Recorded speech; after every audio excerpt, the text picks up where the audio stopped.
Good afternoon, Dylan. It's Monday, and I think part of the problem with the political scenario or field or atmosphere or whatever term you want to put to it this year is the fact that everybody wants to be the winner, like usual, and everybody's willing to do whatever it takes to basically slander their opponents, like usual, because our political system is so atrocious, and the person that becomes president because they accrue the most votes before somebody else can, like usual.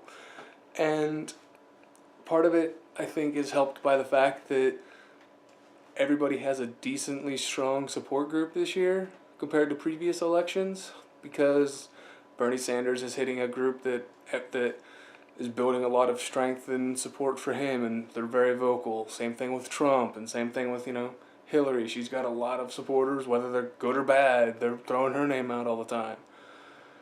And that's just how it's been going this entire political session. Everybody's got these very avid supporters, which is keeping everybody's name up there. One person isn't running away with it and getting all the attention.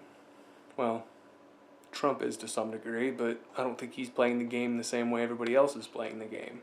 Trump seems to be playing the whole political game as if it were something completely different, and I'm not quite sure if that's better or worse. Actually, I think it's better, just because it's a breath of fresh air and a really stale and boring system, in my opinion.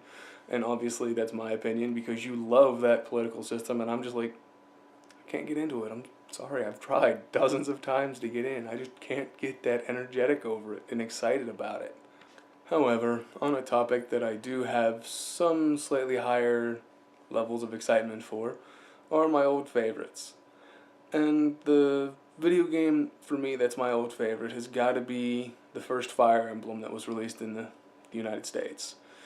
It's a strategy game where, a character dies, they're dead forever in the game, and you have to continue on without them. It's nothing really amazing. It was for the Game Boy Advance, I believe. Game Boy Color, one of those two, I don't remember. And it's just one of those games that, for whatever reason, I like going back through and playing. And it's not really the story that captures me. I think it's the strategic gameplay that is incredibly simple.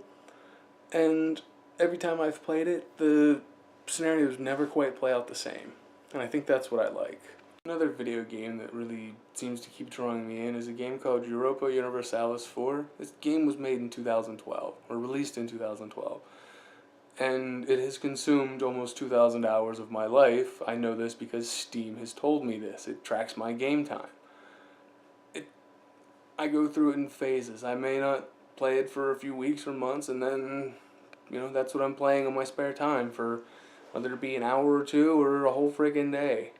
Because I don't have books that I go back to and reread. I remember what they were, I remember what I liked about them, and that's that. I don't ever pick them up again. They stay on a shelf until basically they fall away into dust. I don't know what happens to books after I'm not here, so I don't really know what will happen to them then. But you get the idea. Anyway, Dylan, that's pretty much all I have on today's video. I guess I will see what you have to say on Wednesday. See you then. Bye.